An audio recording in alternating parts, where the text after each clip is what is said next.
Alors, Money Time, on va vous présenter ce jeu, un jeu qui se joue à partir de 4 joueurs pour des joueurs d'à peu près à partir de 10 ans. Et ça dure, les manches, ce sont des manches de 2 minutes, donc on peut faire autant de manches qu'on veut. Donc on peut jouer 10 minutes, un quart d'heure, 20 minutes en fonction du nombre de manches souhaitées. Donc qu'est-ce qui se passe? On est dans une banque, autour du coffre, et il y a des voleurs qui sont rentrés pour s'emparer du contenu du coffre. Heureusement, il y a des policiers qui vont veiller à ce que le coffre reste intact. Et il y a des clients qui sont là un petit peu par hasard, qui venaient juste retirer de l'argent et se trouvent pris dans ce bazar.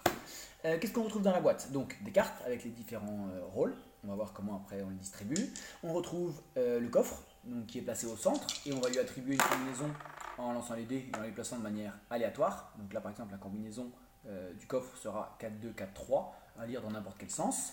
Autour de ce coffre se trouvent des hexagones. D'accord. Pour l'instant, ils sont avec la flèche indiquée vers le coin du coffre. Donc pour l'instant, ils n'indiquent rien. Mais pendant le jeu, on va les tourner pour attribuer, donc pour mettre un code autour du coffre. Donc le code, par exemple, là, il va se lire. On prend le côté de l'hexagone qui est indiqué en face du coin. Et là, ça peut être 5, 1, 1, 4. Il se lit dans n'importe quel sens à partir de n'importe quel hexagone. Donc ça pourrait être très bien le code 1, 1, 5, 4. Voilà. Il y a également dans cette banque un autre petit coffre avec un pistolet. Donc pareil, en début de manche, on va lui attribuer un coffre, un code. Et il est visible de tous, c'est connu de tous. Voilà, ce pistolet pourrait être pris pendant la manche par un joueur pour neutraliser un autre joueur. Voilà, donc on va commencer. Il y a également des billets. Le but du jeu est d'être le plus riche à la fin de la partie, donc il y a des billets qu'on va se distribuer à la fin de chaque manche. Et les petits jetons, on va voir, ils servent pour le rôle du client. Comment ça se passe? Donc en fonction du nombre de joueurs, on va mettre un certain nombre de cartes dans le jeu. Il y a au moins toujours un policier et un voleur. Le reste est aléatoire. Donc par exemple, si on joue à 4, on aura deux voleurs, deux policiers et un client. Donc 5 cartes. Ces cartes vont être mélangées et distribuées voilà, secrètement à chacun des 4 joueurs. La dernière est mise de côté, on ne sait pas qui n'est pas dans la manche. Et donc, voilà, on place les hexagones de manière neutre. Chacun regarde son rôle et donc chacun va avoir un objectif particulier. L'objectif des voleurs, c'est voler la banque. Arriver à faire en sorte que le code du coffre soit réalisé à un moment dans la partie. Si c'est le cas, hold up, ils ont gagné, la manche s'arrête et on verra après comment répartir les billets. Le policier, lui, but du jeu, d'une part, faire en sorte que le code n'apparaisse pas. Donc à aucun moment il y a ce code, donc essayer d'éloigner les chiffres qui pourraient apparaître autour du coffre.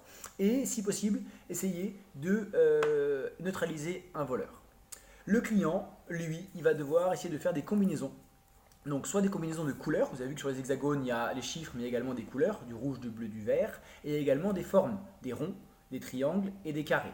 Donc but du jeu pour les clients, arriver à faire des combinaisons. Par exemple, hop, si à un certain moment un joueur tourne un hexagone et arrive à faire 4 rouges, on met le petit jeton rouge de côté et ça signifiera que les clients à la fin de la manche récupéreront un billet. Donc voilà, des codes couleurs ou des codes formes. Voilà.